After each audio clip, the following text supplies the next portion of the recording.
Hello everyone, my name is Renly. Welcome to my channel. This is actually my first YouTube video, so I appreciate you checking it out. This channel is geared around the world of 3D printing. The reason I made this channel is just because I love 3D printing and I want to share some of my experiences and some of my knowledge that I've developed over the years, and hopefully just, give you guys a taste of what it's like to design something from start to finish all the way through, and even do deep dives into specific topics like CAD software, 3D printing settings and the slicer, and even designing in general. I'm also interested to see what software you guys are using or 3D printers, so definitely leave a comment down below so I can maybe cover those in the future. If you're curious about the world of 3D printing, you want to learn practical tips, or just enjoy seeing ideas come to life, you're in the right place. And also, I guess I should say, don't forget to subscribe, because that's a thing on YouTube. And don't forget to drop a comment, like, all that fun stuff. In today's project, I take a broken household item and give it new life using my 3D printer. Let's get to it. So as you can see, the slide holder broke off here of this drawer in my kitchen. It's just like a plastic piece, and it kind of snapped where the screws were. Now this thing is pretty old, so it kind of makes sense that it broke. So what I'm gonna do is I'm going to sketch this out just to get all the basic dimensions of this part. Then I'm gonna throw it in CAD, which I personally use Rhino CAD or Rhinoceros currently. Then once I create it in Rhino, I'm going to throw it in Bamboo Studio, since I have the Bamboo P1S, which I highly recommend, by the way. Then we'll throw the code into the printer and let it print. So I'll need this dimension here. Let's see a side profile. So this is like, fits in that little notch. Like that. So it'll be sitting like that. So do I need this notch? I'm not sure. Maybe for extra support, maybe.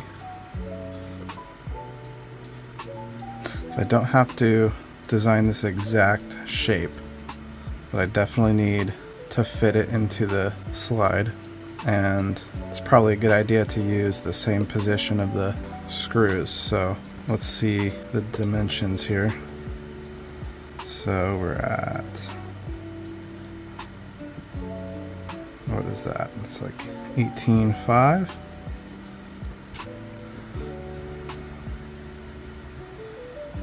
So 18.5 by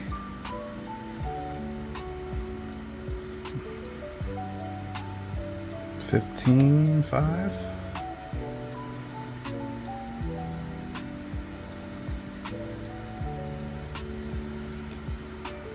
Okay.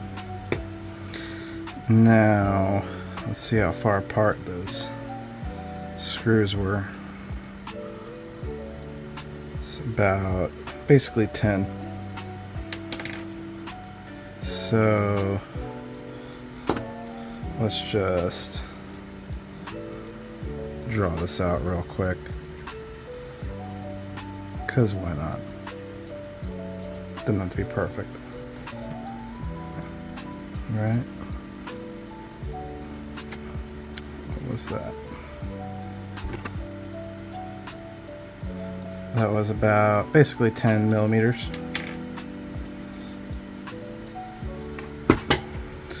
And let's see. That's, looks like a 4 millimeter diameter.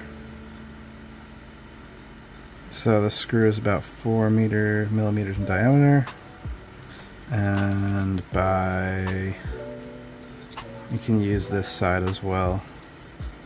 So, well, we don't really necessarily need to know this information, but the more I jot down, the better, because you never know. That's like 18.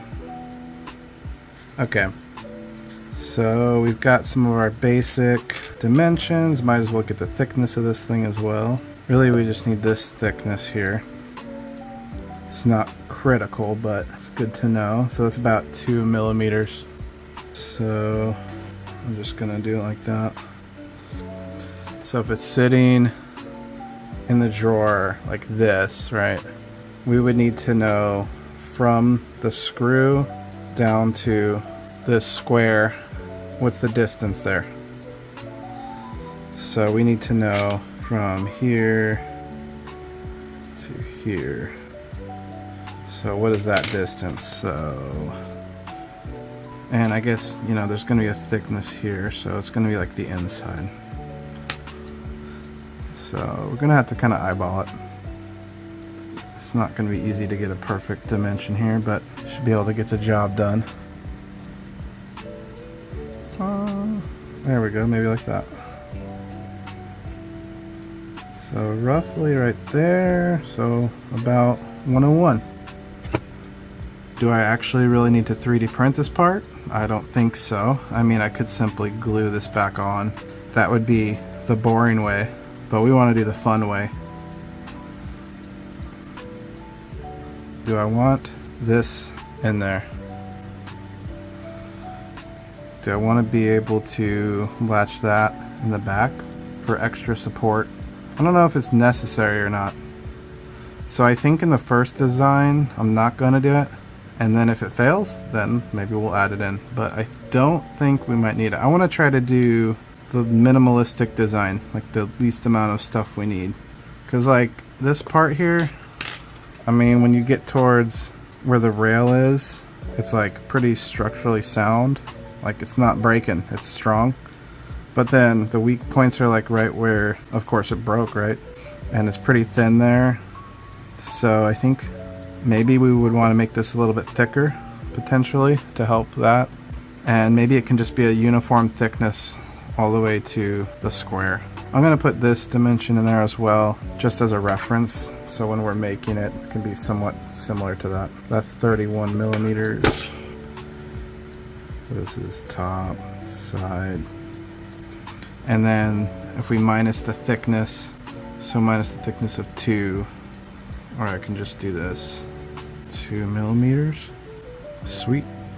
So this is what we got now. How do we want to create this?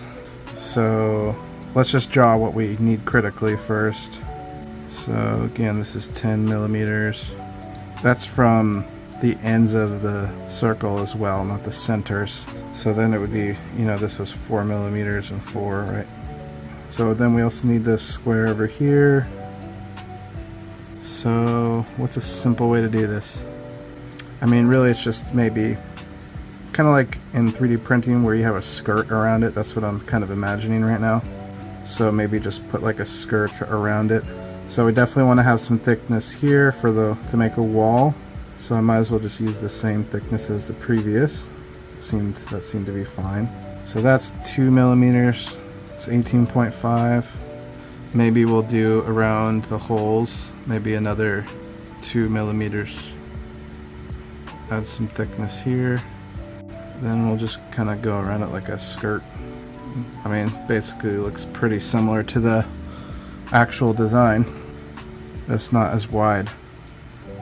Maybe we can put some kind of like pattern in here, like a hex pattern or like a crosshatch type pattern. You know what I mean? Because we don't necessarily need it this strong up here. From a side view, probably still the same.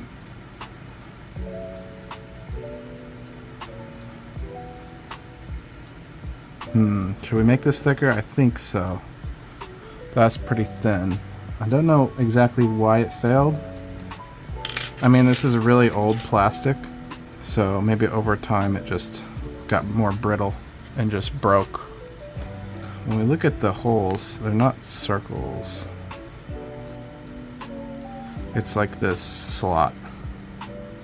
That's not a bad idea, because we might not be able to precisely align the holes. So that's like 4.5 millimeters to add some extra clearance there.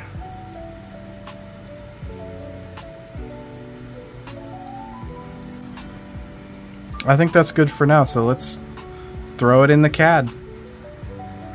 So like I said before, I use Rhino CAD or Rhinoceros. Currently I'm using Rhino 7. I believe Rhino 8 is out, potentially 9 at some point. But this is the software that I like to use just because, in my personal opinion, I can create things very fast. As you can see at the top there's a command line where you can very quickly type in commands. So once you start to learn all the different commands, it just makes the whole process a lot easier. I also really like this gumball that you can kind of see where it throws a gnome in whenever I select something. And the gumball allows you to do all your standard transform functions like rotate, translate, and scale. Now, I'm not going to be going into details about how I exactly drew this out in Rhino, just because it takes a long time to explain, but I definitely will make content specific towards CAD software and not just Rhino. You know, again, if you guys have any softwares that you guys like to use, let me know in the comments and I can cover those. If you have any specific topics, anything like that, can cover that kind of stuff as well.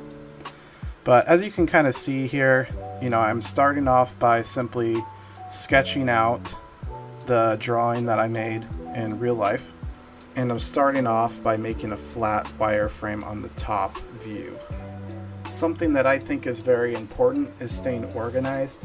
So over in the right hand side, I like to set up my layers. Now granted, in this video I didn't really do that just because it's more of a simple part, but if you have anything complex at all, you really want to use the layers to group things up. So, you know, for instance, I would have one layer for dimensions, another layer for wireframe, another layer for solids, and then you can break it up into sections as well if the part is a lot bigger than that too. So each section would have like a wire layer and a solid layer and potentially a dimension layer and so on. And I just find whenever I'm doing a big project like that, it just makes it so much easier to understand kind of what I'm doing, and I won't get lost in the sauce, I guess you can say. But that's kind of one of the tips that I have that I can give you for this video, even though I'm not really doing it in this video.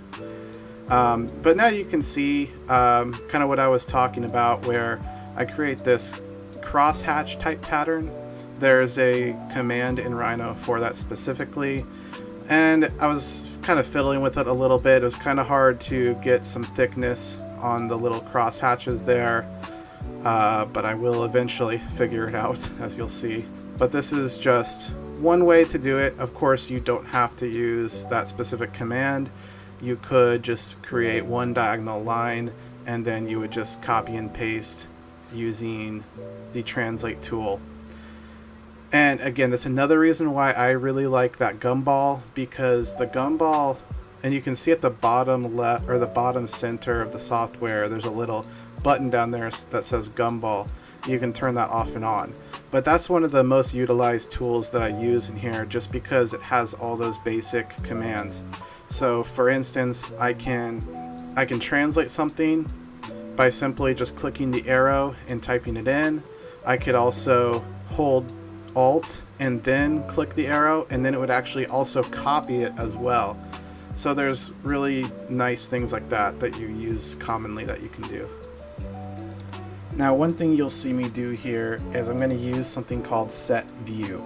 So you can see right here, it's a little challenging for me to try to delete a lot of these at once because it's diagonal.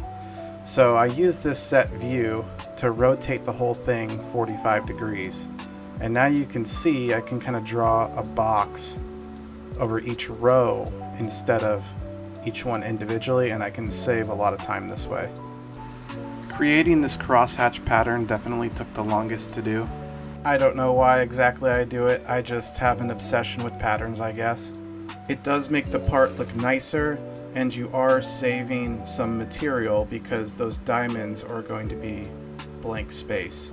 Now, once we're finished with this wireframe, we're going to want to turn this into a solid. And the best tool to do that is an extrude tool. So that's what I'm going to show here, and it's called extrude curve. All that extrude curve does is you select the curves that you want to make solid, and then it's just going to add some thickness to that. So you can see in this example here, now we have some thickness to our wireframe, and the layers over there, I'm making a new layer called solid. And there was all these little extra segments that popped up, so I just had to clean that up a little bit. What I'm doing next is creating the tube that the slide of the drawer will go in. And I'm just doing it the same way using extrude curve, and I'm just selecting two squares and extruding upwards by the distance that I need. What I realized though is that it was really thick, so you'll watch me adjust this. However, probably both ways would work fine. But again, this is another thing where I could save just a little bit more material, since we don't necessarily need it to be that thick. So I'll just readjust the outer profile using the same angle as the crosshatch and then re-extrude. And then we're very close to being done. So I'll have two separate extrude curves. So one from the first extrude curve, which has the outer profile and the cross hatches and everything. And the second one is going to be that tube. So what we'll do here is we're going to use something called Boolean, which what Boolean does is it simply combines the two together so that we can save it as an STL model and bring it into the slicer. And the slicer software that I use is called Bamboo Studio, since I have a Bamboo P1S. If you don't have a Bamboo printer, then you may also know Orca Slicer, which will have the same features. This is just the software you use to be able to send the job to the printer. And as you can see, I am very happy with this result, as it only cost me 32 cents and 32 minutes.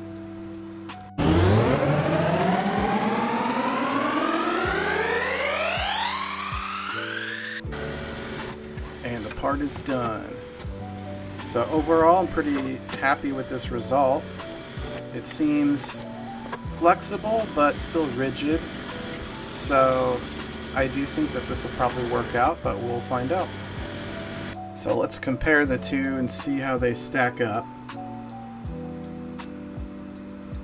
Now I do notice that I think what I did was I made this a square when it's actually a rectangle.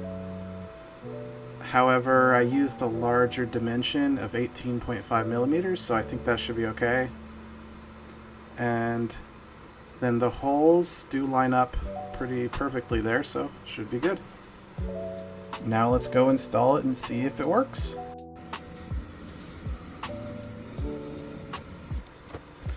Now this was a bit of a pain to get on because I made it the exact dimension and there's no clearance. So what I could have done is, instead of make it 18.5, maybe make it 19, although that might be too much. But you could just bump it up just a little bit, but you'd kind of have to play with it. And so because this is kind of just a one-off part, I figure it's not worth my time either to do that.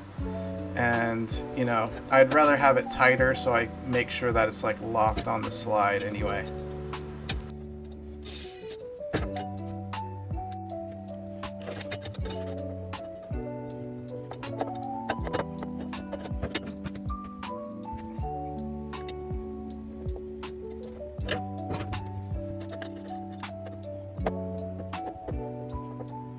And there you have it.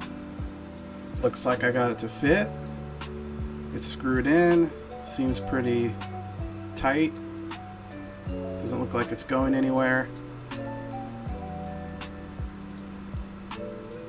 And that's the other one. Now I use PLA plastic material to print this.